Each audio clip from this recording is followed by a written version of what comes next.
श्री सच्चिदानंद सद्गुरु साईनाथ महाराज की जय। साईं भक्तानुभव में अब हम लक्ष्मण गोविंद मुंगी प्रार्थना पत्र लिखने वाले आयु 72 वर्ष 43 मेन रोड नासिक के अनुभव को सुनेंगे।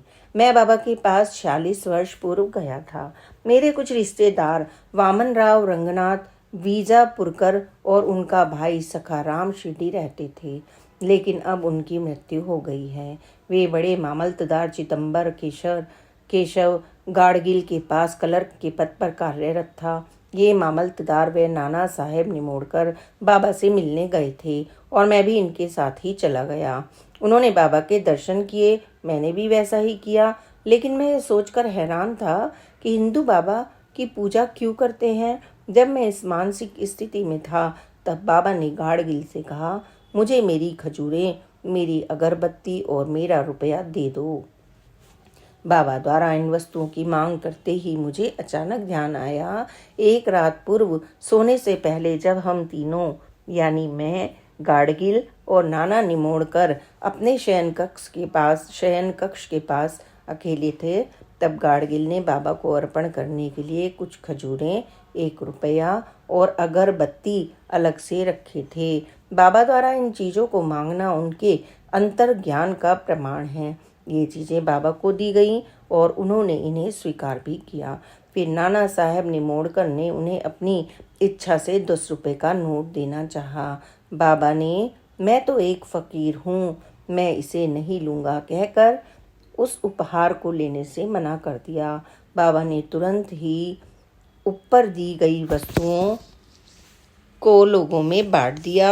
1 रुपया तेली को मस्जिद में तेल लाकर देने के लिए दिया, अगरबत्ती को जला दिया और खजूरें सभी को बांट दी। ये सभी तथ्य चौंकाने वाले थे और तब मुझे महसूस हुआ कि बाबा की पूजा करना उचित है।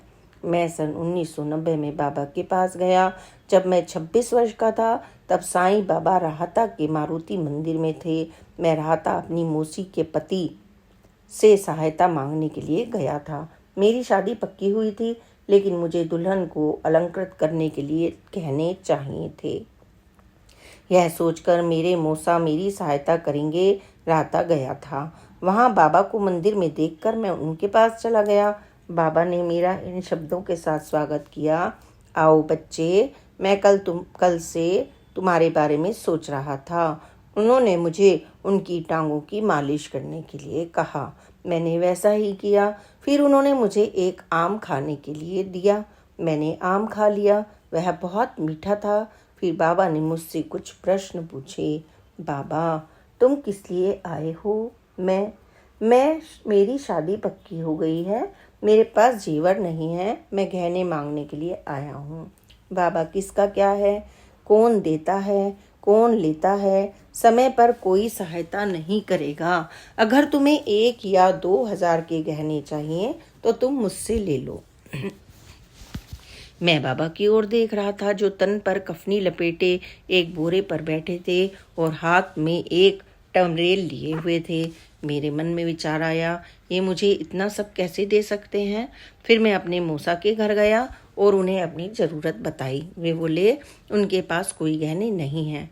मैं बहुत उदास हो गया। मुझे लगा कि गहने की ज़रूरत के कारण शादी को कुछ समय के लिए टाल देना चाहिए। तभी मेरे एक मित्र मेरे पास आए, जिन्हें मेरी सारी स्थिति बताई। उन्होंने तुरंत मेरी सहायता की। वे मुझे सिन्नर से एक गुजराती साहूकार के पास ले गए और मुझे उनसे मिलवाया। साहूकार ने मुझे कुछ पायजेब नथुनी दी। उसने 30 तोले सोने के आभूषण भी बनवा कर मुझे ब्याज पर दिए। इस प्रकार बाबा ने इस मित्र और गुजराती साहूकार द्वारा अपने वचन को पूरा किया और शादी अपने निर्धारित समय पर हो सकी। इस घटना के बाद मैं प्रतिवर्ष बाबा के पास जाता रहा। कुछ वर्षों तक मेरे यहाँ बच्चों का जन्म तो हुआ, लेकिन उनकी मृत्यु बहुत कम आयु में ही हो जाया करती थी। सन 1912 में मैंने बाबा के पास जाकर अपनी इस दुर्भाग्यपूर्ण स्थिति के बारे में बताया और उनसे एक दीर्घायु पुत्र देने की कामना की। बाबा मुझसे बोले, तुमने मुझसे केवल एक ही क्यों मांगा? मैं तो तुम्हें 2 दूंगा। बाबा के वचन सत्य सिद्ध हुए। आज मेरे 2 पुत्र 13 और 10 वर्ष के हैं और 2 बेटियां 27 और 18 वर्ष की हैं। मैं घर में बाबा के चित्र की पूजा अर्चना व प्रार्थना करता हूँ। मेरी प्रार्थना बाबा भी स्वीकार करते हैं। प्रस्तुत है इसका एक उदाहरण।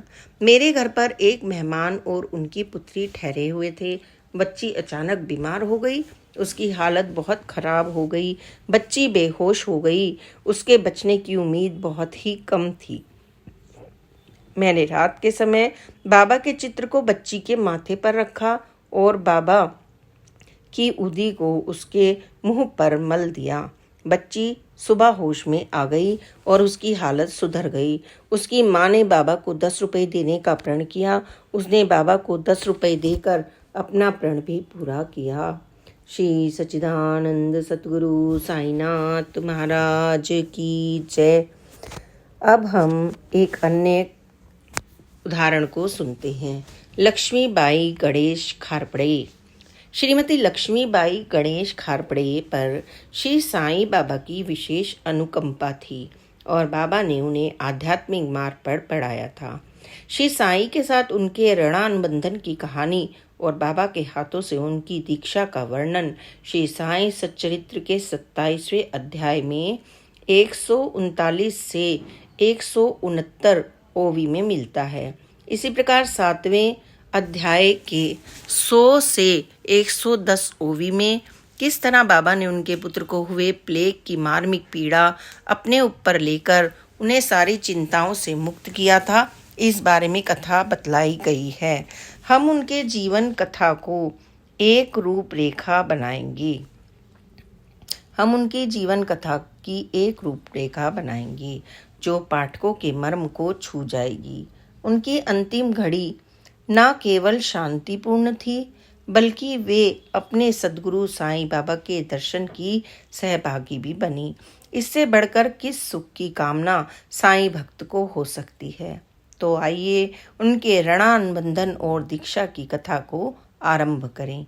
एक बार दादा साहेब अपने परिवार के साथ शिरडी आए और बाबा के प्रेम में डूबे हुए थे। खारपड़े कोई साधारण व्यक्ति नहीं थे, वह अत्यंत विद्वान थे। उन्होंने बाबा के सामने श्रद्धा से नमन किया। अंग्रेजी शिक्षा में सुशिक्षित होने के कारण सुप्रीम विधायक मंडल तथा राज्य मंडल में एक वक्ता के रूप में उनकी उच्च ख्याति थी और उन्होंने अपनी वाक प्रवीणता से विधान मंडल को प्रभावित किया था।